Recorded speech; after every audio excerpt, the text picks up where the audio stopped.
This grave site and all that you have seen around here is also a testament to all of us. Sooner or later, one of us will be next. I'm not going to tell you it's me or you, but somebody will be next. The scriptures tell us in the book of Psalms 90, that is Moses' prayer. He's talking about the frailty of man and the mighty power of God, the eternity of God. And he talks about God has been our dwelling place in all generations. And some of you may have been taught in school about this Dewey theory, that some time ago there was a big explosion, what they call the big so-called bang. And so this earth or the universe comes into creation, or into formation, or into existence, or rather, matter of fact. They cannot prove one thing, then where life comes from.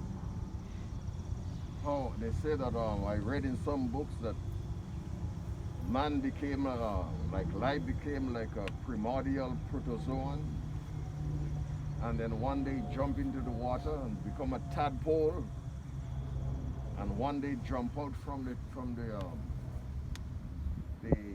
river and went into the African bush and came out an ape and a man.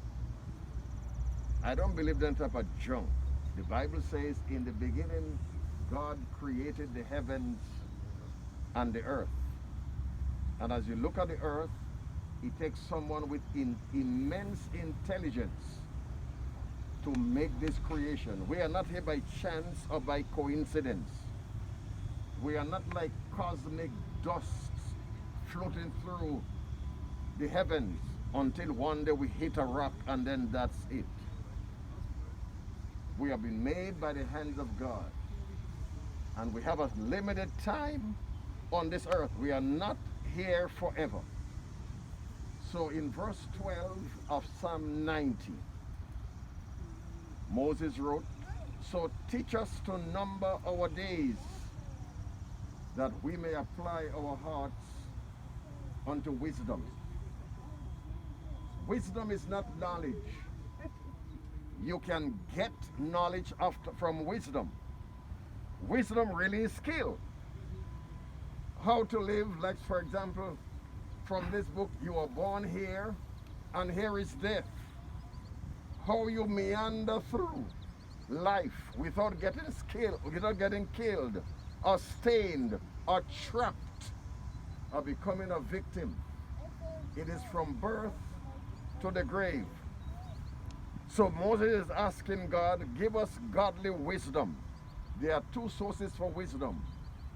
The earthly wisdom, what they call genal, what they being a genal or being a street smart, where they rip you off, give you a 6 for a 9, and there is godly wisdom.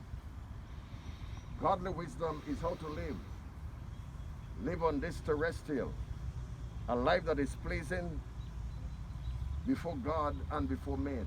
And from what I've heard last night from the testimonies of you, our sister Jenny Horton, she lived that life.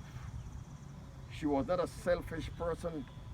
She was one who shared her resources with the unfortunate.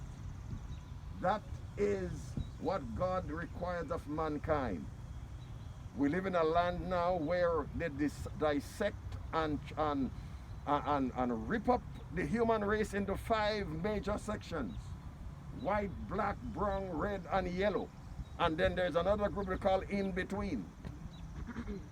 Doesn't matter who you are. I don't care what your complexion is or where you come from. We came from one source, Adam and Eve.